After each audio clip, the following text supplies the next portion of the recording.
या hello students, मैं Sharma coaching centre से अंजू मैम आपको उत्तराखंड पुलिस कांस्टेबल भर्ती हेतु जो हम क्वेश्चन आपको बता रहे थे, कुछ दिन हम आपको वीडियो नहीं दे पाए, कुछ ऐसी प्रॉब्लम आ गई थी जिस वजह से हम आप तक लिंक नहीं कर पाए। अब आज फिर से मैं आपका स्वागत करती हूँ अपने कोचिंग सेंटर में, अपने इस चैनल पे आप सबको एक बार से स्वागत करती हूँ। और आपके लिए मैं आज लेके आई हूँ वाच्य। वाच्य क्या होता है, जैसे लगातार मैंने आपको हिंदी में अलग अलग तरीके से अलग अलग डेफिनेशंस, उसको कैसे इस्तेमाल किया जाता है, ये सब संज्ञा से लेकर और लास्ट मैंने शायद से सर्वनाम पढ़ाया था, वहाँ तक मैंने आपको बता दिया था, उपसर्ग प्रत्यय सारा। अब मैं आपको वाच्य बताती हूँ। वाच्य क्या होता है? वाच्य क्या होता है, देखो, वाच्य कर्ता, क्रिया और भाव। कर्ता क्या होता है तुम्हें पता है, जो कार्य करता है। क्रिया क्या होती है, जिसे वर्ब कहते हैं, डूइंग वर्ड्स होता है। और भाव क्या होता है, जो तुमको मैंने बताया था संज्ञा में होता है, भाववाचक संज्ञा हो गई। जैसे मैंने तुम्हें बताया था उसमें पर्सनल प्रोनाउन, एब्स्ट्रैक्ट नाउन, ये इसमें सारे मैंने तुम्हें बताए हैं पहले से ही, इन पर ज़्यादा जोर नहीं देना है, ठीक है। अब हर चीज़ में पहले आपको बताया, इनका जो वाच्य अब उसका रूपांतर होता है, इंग्लिश में उसको वॉइस कहते हैं वाच्य को, ठीक है। तो यहाँ तक तो आपको समझ में आ गया हो। अब इसके भी भेद होते हैं। भेद क्या होते हैं? कृतिवाच्य, कर्मवाच्य और भाववाच्य।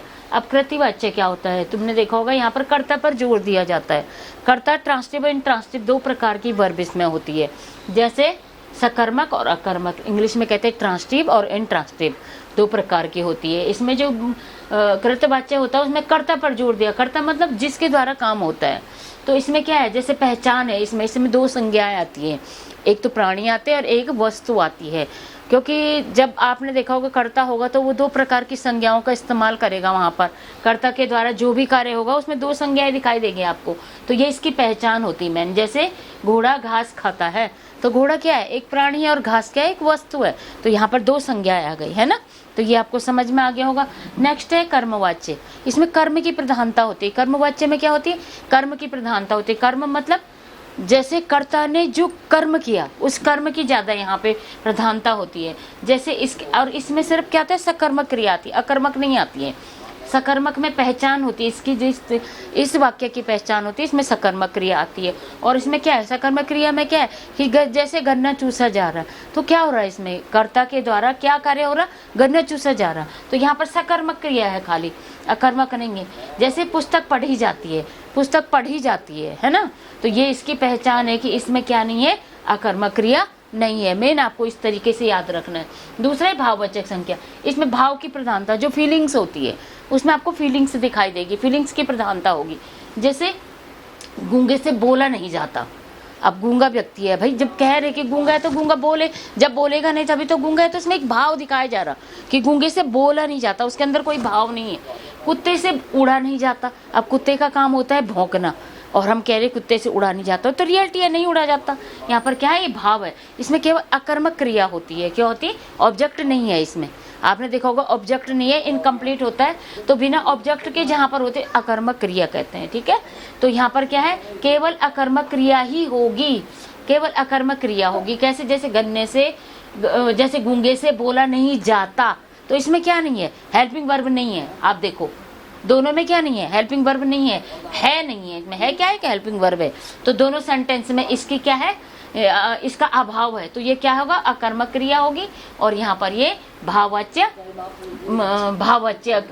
वाच्य है, ठीक है। अब आपको इतना तो मैंने बता दिया, कृतवाच्य, कर्मवाच्य और भाववाच्य, इनकी पहचान बता दी, इनको कैसे पहचानते, इनकी डेफिनेशन बता दी। अब मैं चलती हूँ वाच्य परिवर्तन कैसे करते हैं, कैसे हम कृत्य से कर्मवाच्य बनाएंगे, कैसे कर्म से भाववाच्य बनाएंगे।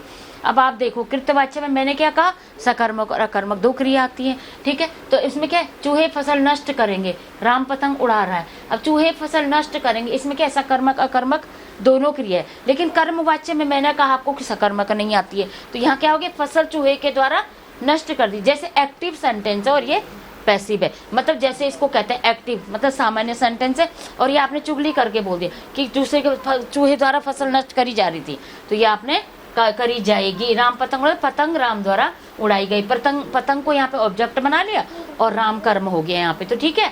तो इसके द्वारा तुमने देखा होगा कैसे हमने चेंज किया। अब कर्म से कर्तवाच्य कैसे बनाते हैं, यहाँ कर्त से कर्म बना, अब कर्म से, अब पैसिव से एक्टिव कैसे बनाते हैं। भक्त मंडली भजन गा रही है। अब क्या बोल रहे, भक्त मंडली भजन गा रही, ये तो था कर्मवाच्य। अकृत वाच्य क्या है, एक्टिव बनाने कि भजन भक्त मंडली गा रही है, सामान्य सेंटेंस हो गया। मुझसे खाना नहीं खाया जाएगा, ये कहे तो मैं खाना नहीं खा पाऊंगा, ये क्या हो गया, इसका एक्टिव सेंटेंस हो गया, मतलब कर्तवाचक। अब कृतवाच्य से भाववाच्य कैसे बनाना है। करिश्मा नहीं रोती है, ये क्या है, एक कर्म है, रोने का कर्म। करिश्मा नहीं रोती है भाई, उसके अंदर रोने का भाव नहीं है। अब करिश्मा से रोया नहीं जाता, ये कृतवाच्य, इसमें क्या, करिश्मा नहीं रोती है, कर्म रोने का क्या नहीं है उसमें, सकर्मक अकर्मक दोनों क्रिया है। लेकिन जब भाव आएगा तो रोने का भाव, करिश्मा से रोया नहीं जाता, रोना क्या है, एक भाव होता, तो उसे नहीं रोया जाता। यह टीम रोज खेलती है, ये क्या हो गया, एक एक्टिव सेंटेंस है, कृतवाच्य है। इस टीम द्वारा रोज खेला जाता है, तो यहाँ पर ये भाव है कि इस टीम द्वारा खेला जाता है, तो रोज खेला जाता है, ठीक है। तो ये मैंने आपको बताया था एक्टिव से पैसिव कैसे बनाते हैं, और पैसिव से एक्टिव कैसे बनाते हैं, और एक्टिव से एब्स्ट्रैक्ट कैसे बनाते हैं। तो आई होप कि आपको समझ में आ गया होगा और आप इसको नोट करेंगे। और मैंने आपको एक बार फिर से याद दिलाती हूँ कि मेरे चैनल को सब्सक्राइब, लाइक और शेयर ज़रूर करें। और अब एक बार मैं फिर से आपको रिमाइंड करा देती हूँ कैसे कैसे करके, सिंपल सी उसमें एक आउट जैसे हाईलाइट कहते हैं ना, हाईलाइट कर लेती हूँ मैं आपको एक बार। वाच्य है, वाच्य के 3 भेद हैं। पहले वाच्य को देखो, कर्ता, क्रिया और भाव का रूपांतर। देखो यही अगर समझने वाला होगा तो तीनों डेफिनेशन, तीनों हमने यहाँ दिखा दी, तो ये इसके आधार पर ये सारा। अब ये कर्तवाच्य हो गया, ये क्रियावाच्य, ये क्रिया हो गया, कर्म हो गया, और ये भाव हो गया। क्रिया मतलब जब कर्म करेंगे तो क्रिया, कर्मवाच्य, भाववाच्य, सबसे पहले कृत्यवाच्य, कर्मवाच्य। कृत्यवाच्य में 2 क्रियाएं आती है, अकर्मक, सकर्मक। कर्मवाचक में अकर्मक आती है, सकर्मक नहीं आती है, और सकर्मक आती है, अकर्मक नहीं आती। और भाववाचक में क्या आती है, अकर्मक क्रिया ही होगी, उसमें सकर्मक नहीं होगी। तो धन्यवाद, सब्सक्राइब जरूर करें, ठीक है, धन्यवाद।